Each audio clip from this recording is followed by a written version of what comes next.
Olá, bem-vindos à nossa aula. Eu sou a professora Dinancy Silva, de Língua Portuguesa. E hoje nós temos uma aula especial. Vamos conhecer, então, o objeto de conhecimento da nossa aula.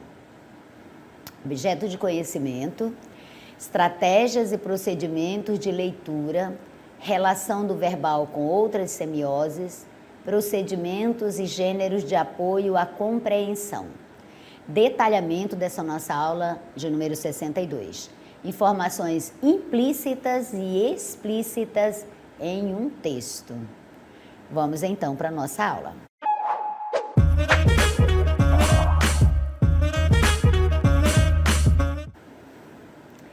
Então, nossa aula de hoje traz um tema especial, não é?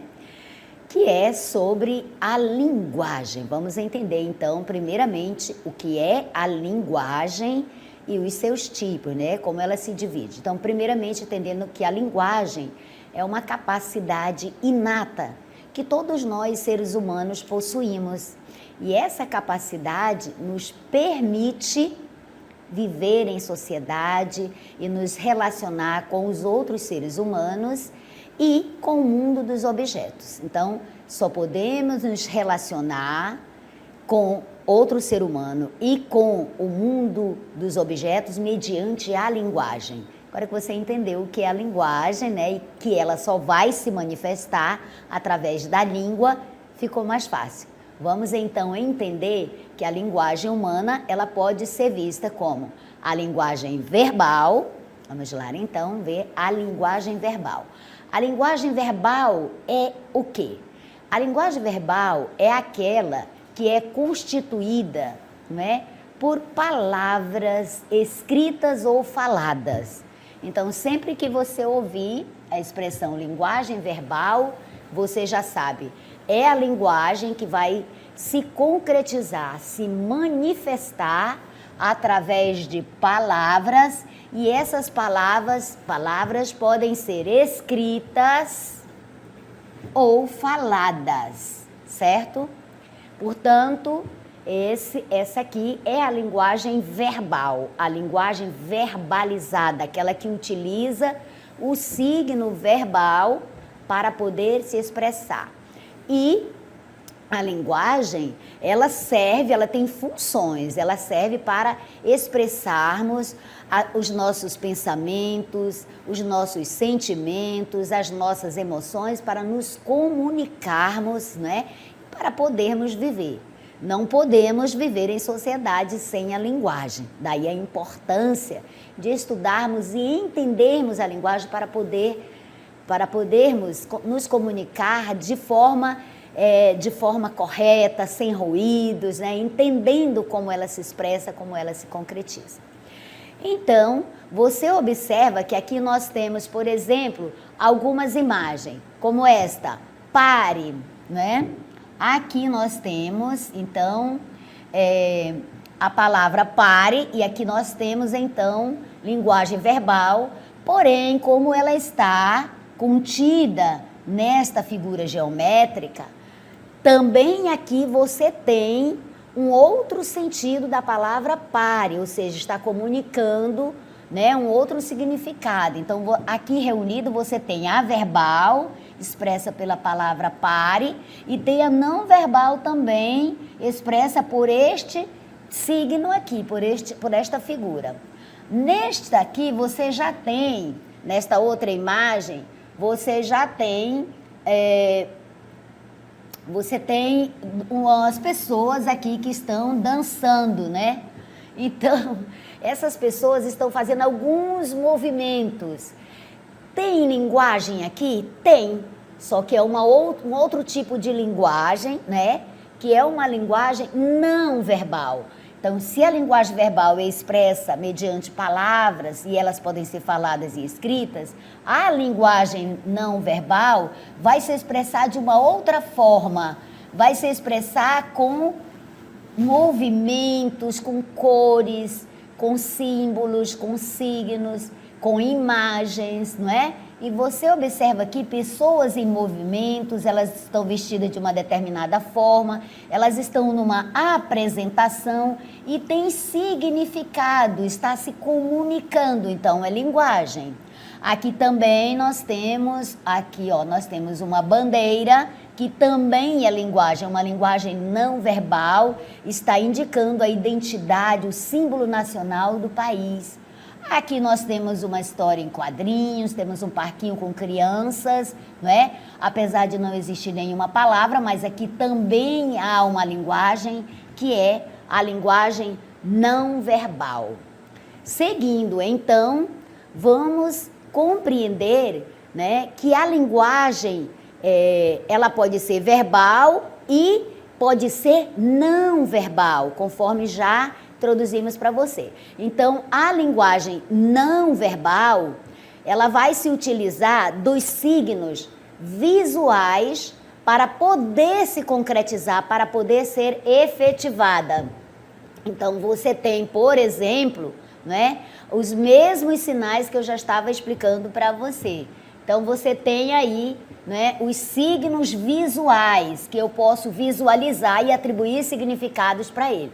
Então, a linguagem não verbal, ela se utiliza, ela emprega signos visuais para poder comunicar sentido e significado, para poder se expressar. Então, essas imagens, por exemplo, das placas, né? As cores, então todas são signos visuais, né? As cores na sinalização de trânsito, veja que todas transmitem um sentido, um significado. A linguagem corporal, conforme vimos as imagens lá, né, que também estão expressando, comunicando significado e sentido. Os desenhos, os símbolos, entre outros, né, todos eles fazem parte e constituem a linguagem não verbal. Veja bem, você já entendeu que a linguagem é uma capacidade inata no ser humano. É um módulo computacional na nossa mente, no nosso cérebro, certo? Já nascemos com esta capacidade, é uma capacidade inata, vem conosco, mas precisamos desenvolvê-la, não é? No convívio, na interação com outros seres humanos. E que a linguagem, ela nos permite viver em sociedade, ela nos permite nos comunicar, nos expressar o nosso eu e compreender o outro ser humano, nos relacionar com o outro ser humano e com o mundo dos objetos. E que ela pode se dividir, a linguagem humana, em linguagem verbal, constituída de palavras faladas ou escritas, e não verbal, constituída pelos signos, pelos símbolos, os signos visuais, as imagens, os desenhos, as cores, os movimentos, todos estes possuem sentido, traduzem comunicação, então eles são linguagem. Deu para você entender isso? Muito bem. Por que é importante entendermos sobre a linguagem verbal e não verbal? Exatamente para desenvolvermos a nossa compreensão textual, a nossa interpretação das mensagens. Por quê? Geralmente as mensagens, não é? Elas podem ser constituídas por palavras, por um texto, um discurso, uma fala, mas no texto escrito, por exemplo, elas podem vir com imagens. Então há necessidade de entendermos, de compreendermos que nós temos que interrelacionar a palavra com as imagens para poder entender, compreender o sentido, o significado daquela mensagem. Muito bem. Agora nós vamos entender como o texto verbal tem características que nos permitem compreendê-lo, entendendo essas características. Vamos lá, vamos compreender agora as informações que podem aparecer no texto de forma explícita e de forma implícita. Primeiro vamos entender o que significa informações explícitas. Então, as informações explícitas são aquelas informações que o autor de um texto vai mostrar, vai expressar de forma bem clara no próprio texto. Elas estão ali, elas estão claramente descritas no texto, elas estão evidentes, aparecendo, elas são precisas, elas são claras, elas não possuem duplo sentido, dupla interpretação. Ou seja, ao ler o texto, você tem a informação de modo bem claro. Essas, então, são as informações explícitas, aquelas que estão descritas no próprio texto e que eu posso identificar de maneira clara. Por quê? Porque elas são evidentes, elas estão ali e elas me permitem um único sentido, uma única interpretação. Agora, as informações implícitas são de outra natureza. Por quê? Porque estas informações, né, elas não estão diretamente presentes no texto, elas não estão claramente, evidentemente ali, mas elas podem ser subentendidas e aí entra a sua compreensão, né? A sua leitura atenta vai possibilitar que você possa subentender. Estas informações implícitas, elas estão subentendidas ali no texto.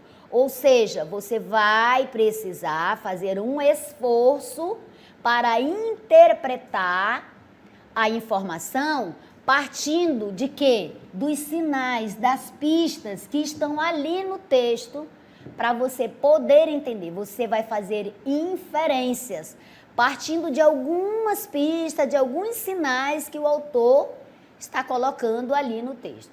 Então, o que é que significa fazer inferência? O raciocínio, né, da inferência significa o seguinte, que você vai concluir algo, alguma coisa, a partir de outra informação que você já conhece. Então, você conclui alguma coisa, algo, a partir de uma informação, de outra informação que você já conhecia. Esse é o pensamento, né, da inferência. Então, na leitura de textos, você fazer inferências é uma habilidade, você precisa desenvolver essa habilidade, ela é fundamental, ela é essencial para a interpretação textual, né, dos enunciados, isso de maneira correta. Então, ler um texto é compreender esse texto, é interpretar esse texto. Como é que se faz a interpretação de um texto? Você vai fazer essa interpretação, né, observando as informações explícitas que estão no texto, que já estão ali evidentes, lê o texto, a informação está lá.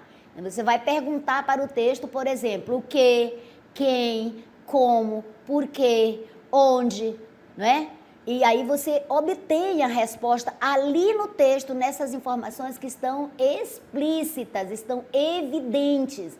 E de maneira simples e fácil você consegue vê-las, reconhecê-las ali, porque elas estão ali.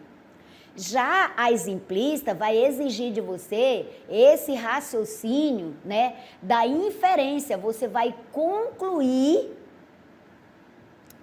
um determinado pensamento a partir de algumas pistas que o autor forneceu, a partir de alguma informação que está lá, né? Então você vai deduzir aquilo, vai chegar à conclusão, né, de um determinado pensamento, de uma determinada ideia, a partir de uma outra que está no texto. Lembrando que as informações explícitas não estão claramente lá, mas é possível percebê-las mediante algo que já é conhecido no texto. Vamos ver isso nos exemplos? Vamos lá. Olha aqui, eu trago para você alguns exemplos. Esse aqui, por exemplo, Luísa parou de tomar café. Veja, a informação explícita é, eu tenho o texto aqui, Luísa parou de tomar café. Qual é a informação que está evidente, que está clara aqui, ó? É esta, Luísa parou de tomar café. Eu tenho essa informação, a Luísa parou de tomar café. Então, a informação é que ela tomou essa atitude, essa decisão de não mais tomar café. Então, a partir desse momento, ela tomou essa atitude, essa decisão, né?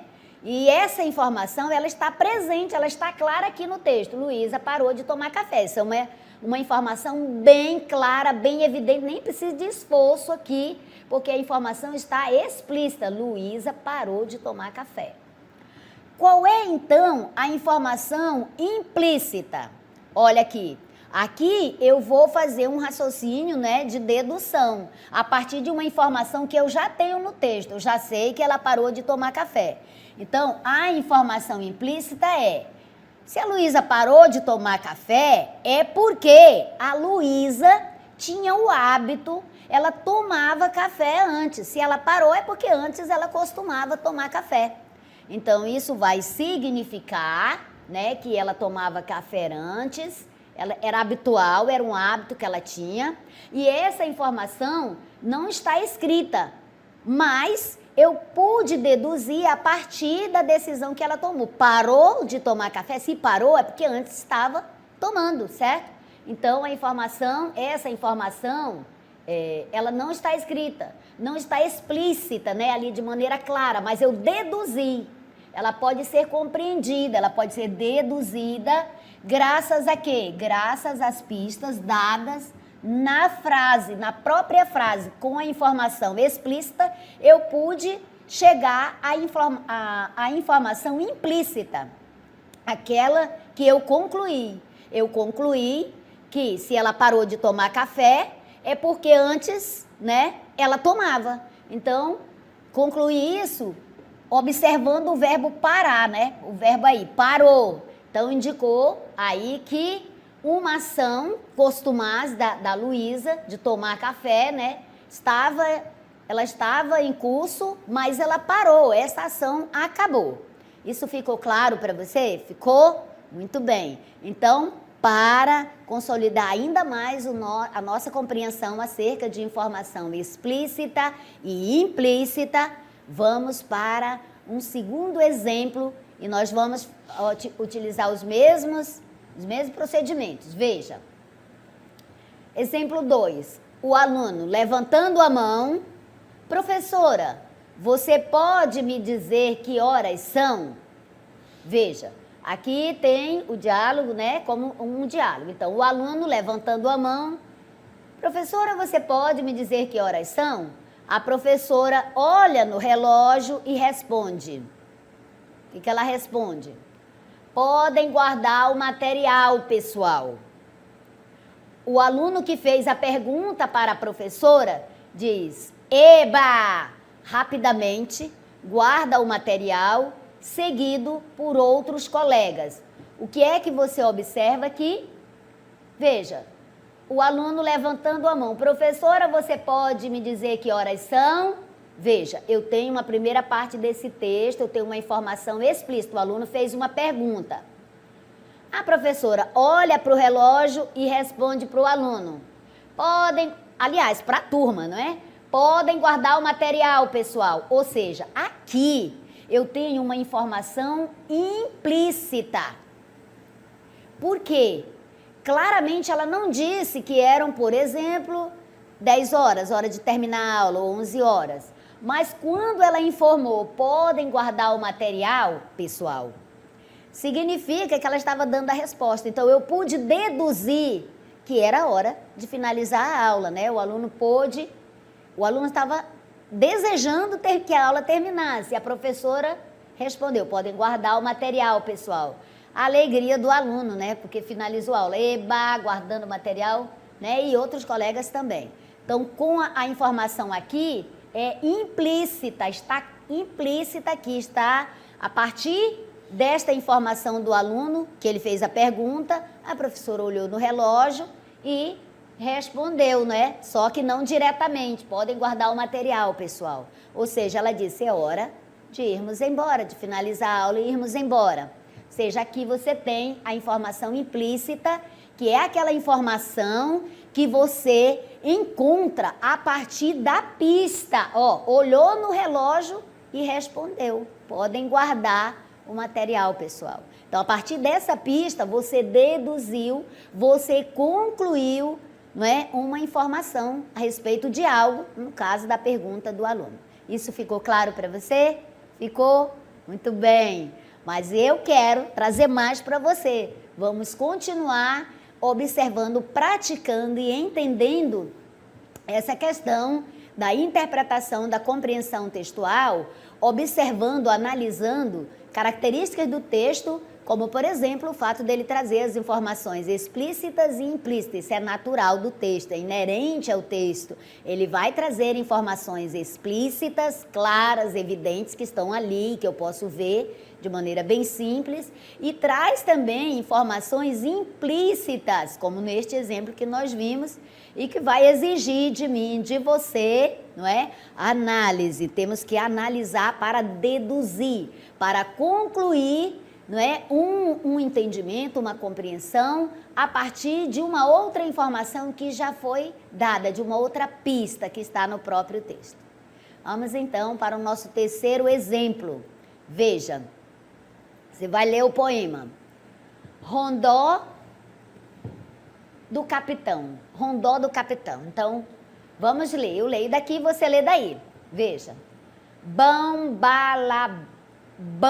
balalão, senhor capitão, tirai este peso do meu coração. Não é de tristeza, não é de aflição. É só de esperança, senhor capitão. A leve esperança, a aérea esperança. Aérea, pois não. Peso mais pesado não existe, não. Livrai-me dele, senhor capitão. Então, veja aqui que nós temos, então, este poema, né? Já lemos, agora vamos, então, para uma pergunta aqui. Você vai ler novamente, né, o 8º verso e vai procurar entender qual seria aí o peso que deveria ser tirado. Qual é o peso? Aí nós temos aqui 4 alternativas, né? Seria o peso da aflição? Seria o peso do desalento? Seria o peso da esperança? Ou seria o peso da nostalgia? Para isso nós vamos voltar ao texto, certo?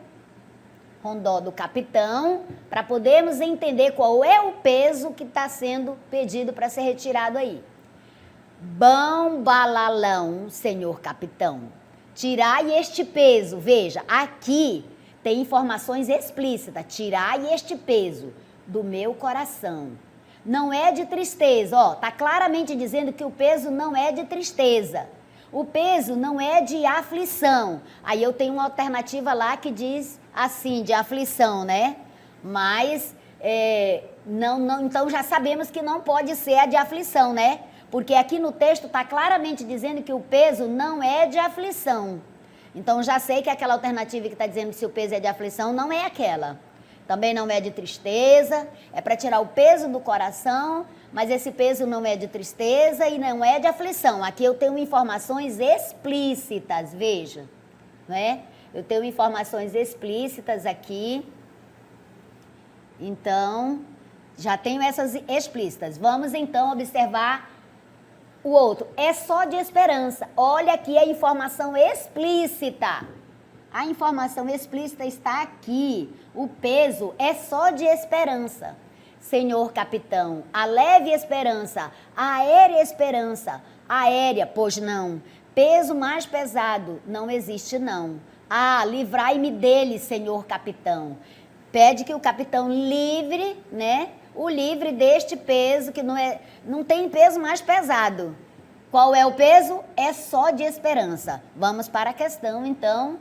Leia novamente o verso. O peso que deveria ser tirado é o da aflição. Nós vimos que não é. Desalento não é. Nostalgia não é. É a letra C, o peso da esperança. E aqui eu vi a informação, nós tivemos o exemplo de uma informação explícita, de uma informação que está clara, evidente no texto e muito fácil, muito simples de ser encontrado, viu? Então vamos seguir aqui que nós temos mais um texto para analisar. Olha, veja aqui, nós temos então o disfarce dos bichos. Você já tentou pegar um galinho seco e ele virou bicho, abriu asas e voou? Se isso aconteceu, é porque o graveto era um inseto conhecido como bicho-pau. Ele é tão parecido com o galinho que pode ser confundido com o graveto. Eu já vi esse bichinho. Seguido, então, existem lagartas. Olha, gente, a pronúncia dessa palavra, tá? Lagartas. Existem lagartas que se parecem com raminhos de plantas. E há grilos que imitam folhas. Também já vi esse tipo de grilos. Muitos animais ficam com a cor e a forma dos lugares em que estão. Já observaram os camaleões, né? Eles têm essa capacidade de se metamorfosear e ficar bem parecido com a cor, né? Ficar praticamente invisível. Então, ficam com a cor e a forma dos lugares em que estão. Eles fazem isso para se defender dos inimigos ou capturar outros bichos que servem de alimento. Esses truques são chamados de mimetismo. Mimetismo.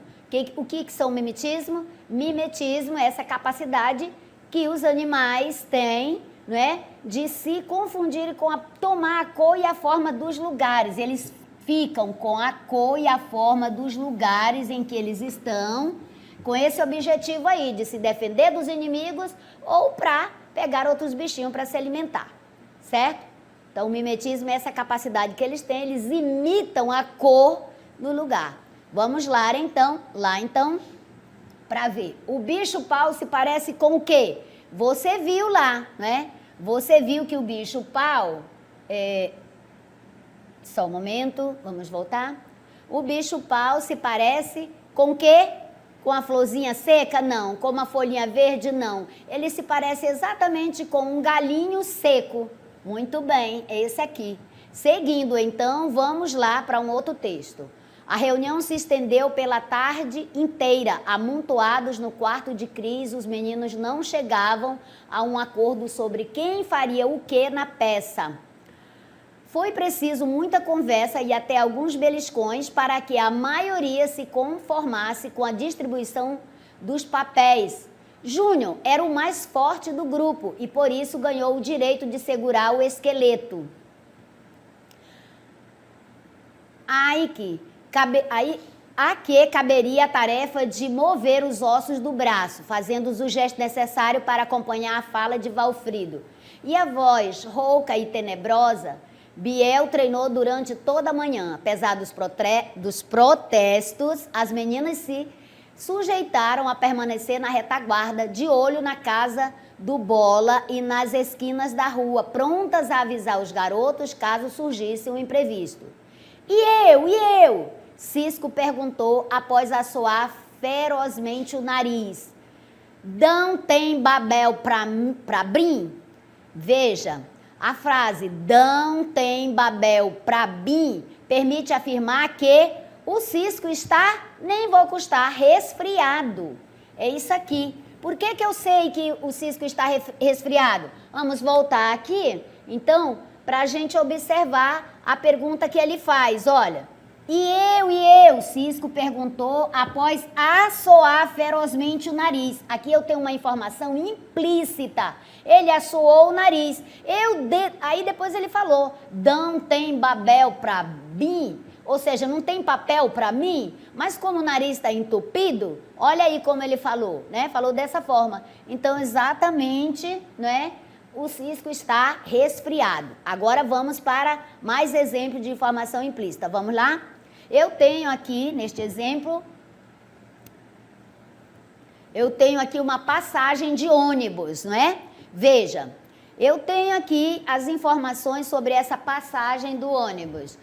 Terminal rodoviário, lá em Belo Horizonte, né? De Belo Horizonte para São Paulo. Tem informações aqui. Qual a data? 22/5, né? Agente José Sintra, a aviação, a poltrona, o horário 23h30, o ônibus eleito e o preço da passagem, né? E essa é a via do passageiro. Eu tenho algumas informações. A pergunta para nós é a seguinte: o passageiro vai iniciar a viagem quando? Bem, nós acabamos de ver aqui que o horário vai ser 23h30. 23h30 é que horário? É à noite. Então, olha aí.